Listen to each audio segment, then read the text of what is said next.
What does 50 look like to you? Are you living your best life with an abundance of all the things that matter to you? Do you have your dream career? Are you in the best shape of your life? Are you filled with gratitude? Are you keeping your mind sharp? Are you that woman, the woman that you've always wanted to be, the woman of your dreams, the best version of yourself? I just turned 49 2 months ago, and I am on my journey to 50. I don't know how I got here so fast. It feels rather surreal, to be honest with you.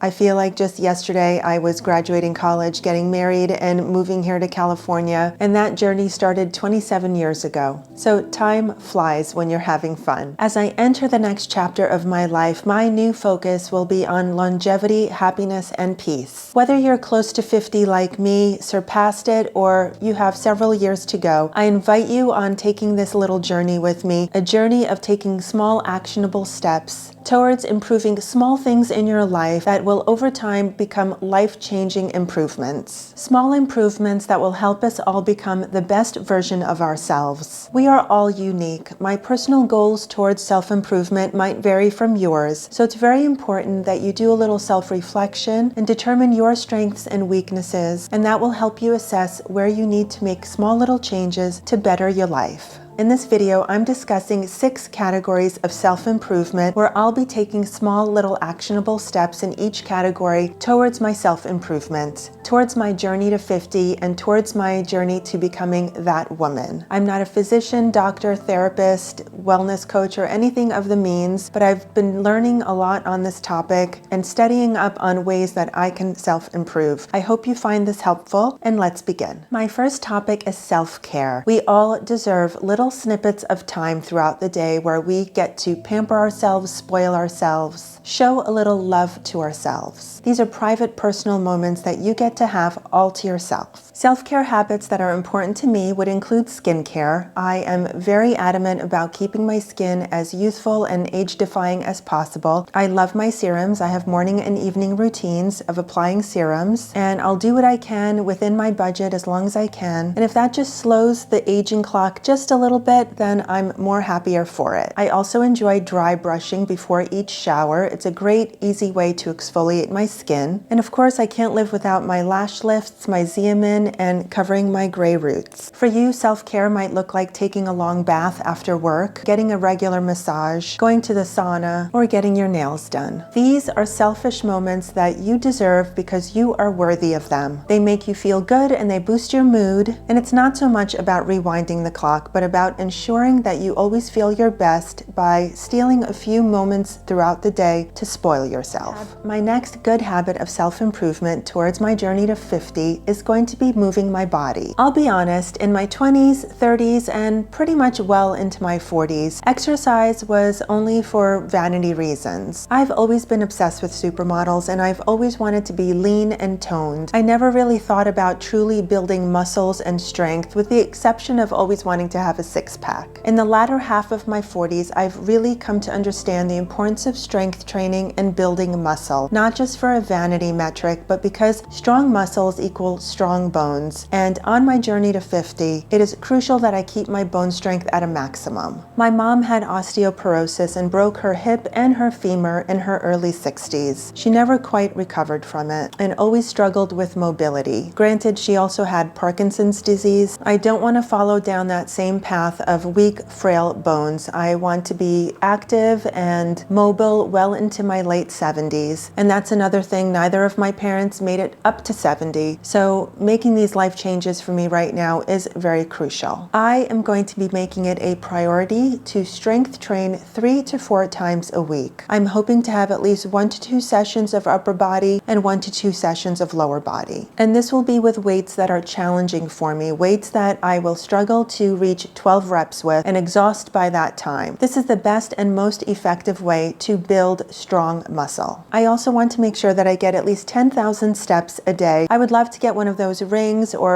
watches, some sort of tracking method to track my steps throughout the day. I do think I come very close to it, if not exceed it every day, because in my line of work, I do stand about 90% of my day. And so I'm sure I'm getting my steps in, but to make sure of that, I would love to walk at least 30 to 45 minutes a day. So not only can I reach my 10,000, but I can surpass it. In order to achieve this, I probably will have to wake up about 45 minutes earlier than usual each day. So I definitely need to train myself to become a little more of a morning person. That's a habit that I've really gotten out of, and it's one that I want to build back into my daily routine. So my methods of getting my steps in will either be achieving it at work, in the treadmill down in the gym of our apartment building, or taking a stroll around the block a few times. This is the minimal amount of movement I will allow myself each day. So on those non-strength training days, it is a priority. For you, movement might mean running, playing pickleball or tennis, going for a swim. Just ensure it is something you enjoy, and that means you're more likely to be consistent and create a habit around it. As I get these movement habits in motion and get into a really strong routine with them, I would like to change it up and maybe add a few more things here and there. Perhaps on a Sunday, I would do some light stretching or a little bit of yoga. I'm not nearly as limber as I used to be, and I would like to get some of that flexibility back. I'll be doing this all in the comfort of my own home, but for you, if you choose to pay for a class or pay for a gym membership, sometimes paying for something helps keep you a little more accountable because you're putting money towards it. And for you, that could help you make it more of a successful habit. My next topic is on health. While movement does contribute to my health, my journey to 50 and beyond is going to focus on healthy habits that help strengthen my immunity, improve my gut health, and overall improve my energy. Since I was 16, my diet has been ovo-lacto vegetarian with a little bit of fish thrown in here and there. And although that has served me quite well for the last 30 plus years, as I embark on my journey to 50 and beyond, I'm shifting my focus a little bit more towards protein. My diet has always been pretty heavy on the carbohydrate side, but studies show and a lot of experts are saying that protein intake for women in their 50s is crucial to building muscle, keeping up bone strength, and improving our overall well-being. These same experts say to strive for 1 gram of protein per pound of body weight. So for me, it's about 140 grams of protein per day. That does seem high, but I think it's certainly achievable. For my diet, I'm focusing on a lot of yogurt, cottage cheese, eggs, and tofu. And this really helps me get close to my number. However, as a result, I've been neglecting my carbohydrates a little bit, and I haven't been getting enough fiber intake, and my body is screaming at me to have some fiber. So it's also my focus to try to incorporate at least 25 grams of fiber a day. It's important to eat the rainbow for maximum gut health. That means eating a wide variety of plants, seeds, and nuts to help feed your microbiome. And of course, focusing on whole foods and trying to eliminate processed foods out of your diet as much as possible. Plus, I need to really improve on the habit of drinking water. I will make myself a cup of coffee before I reach for a glass of water anytime. And so I can't quite commit to drinking a gallon of water a day because that seems like a little too far of a step for me. But I will try to at least double my intake of water each day and then slowly progress from there. Sometimes creating habits in baby steps really helps you towards achieving that goal rather than trying to set yourself up for disappointment and regret by putting those expectations a little too far out of reach. In addition to drinking water, it's also crucial that you supplement that water with some form of electrolyte. I think this helps me tremendously with overall GI improvement. So water is important, but making sure that you have a balance of your electrolytes is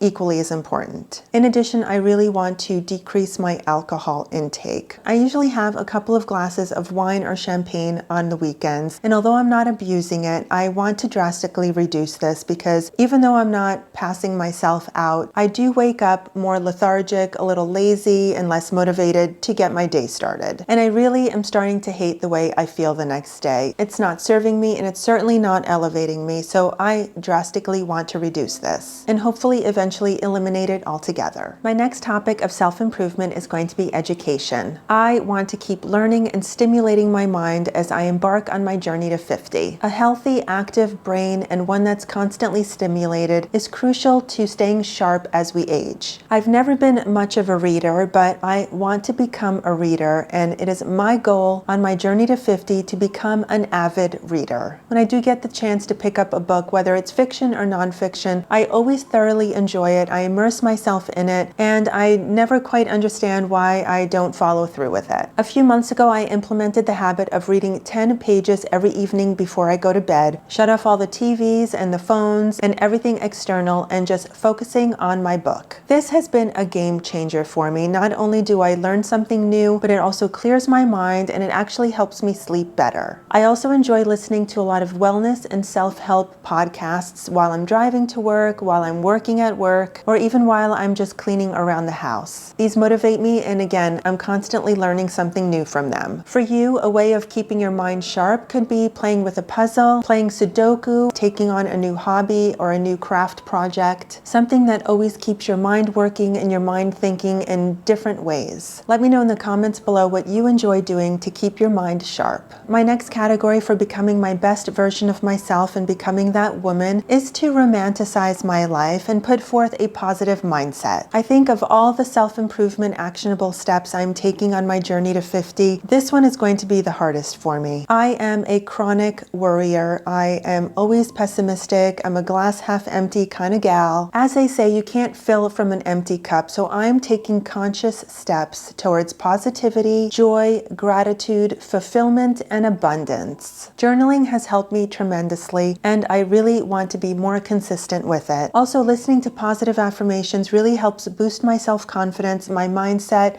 and my self-worth. Also, I love listening and learning about manifestation and the laws of attraction. It is all about a positive mindset, believing that you are already the person that you want to be and already in the state of success that you want to be, and focusing on what you do have rather than what you don't. And that's another thing. I want to stop comparing myself to others and just focus on the path that I am on. Rather than focusing on what I have not accomplished yet, I need to focus on the small tasks and actionable steps and moments of successes that I am achieving on my journey to my big goal. This will keep me motivated and further driven to taking on more steps towards that goal. I'm also trying to equate every aspect of my life with joy and gratitude. For example, I love that I get to go to work, create beautiful, luxurious wedding cakes, get paid for it, and that helps me supplement my glorified hobby here on YouTube, where I get to play dress up and buy clothes and style outfits and just have a lot of fun doing it.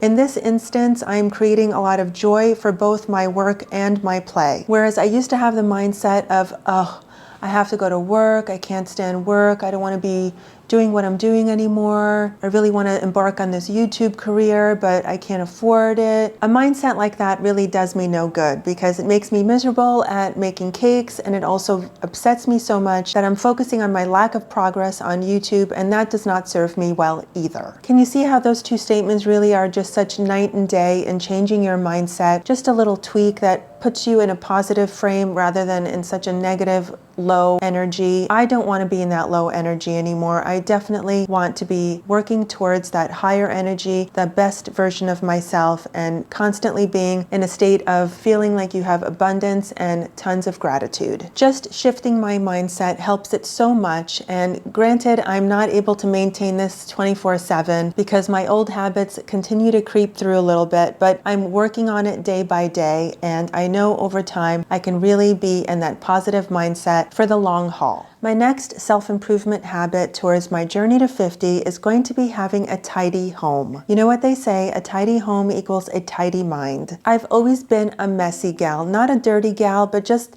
messy and a little cluttered in my space. And this stems from childhood. I always remember when I was young, a neighbor or a family member would unexpectedly drop by, and my mom would scramble to tidy up the house as much as possible within 30 seconds before opening the door, because things were always out of place. Obviously, she was raising 3 kids at the time. We were all young and we were making a mess. And it's funny because to this day, I always cringe when I hear a doorbell ring unexpectedly, because I always have that compelling feeling that I need to tidy, I need to clean my space. It just doesn't look perfect or clean or immaculate enough for anyone to just randomly walk in. I think it's high time that I really focus on improving that. I want to walk into my space and feel zen and peace and feel like I just have a nice, tranquil home to escape to escape from reality, to relax and rest, and have just a nice atmosphere to live in when I'm not in my chaotic world at the bakery. So in order to do this, I'm going to do about 10 minutes of tidying every day. Now, I have a really tiny one-bedroom apartment, so for me, 10 minutes can go a long way. For you, it might be 15 or 20 if you want to do a few small tasks around your home each day, whatever works for you. But this 10 minutes is not isolated to just 10 minutes of cleaning and that's it. I'm also going to be implementing little habits here and there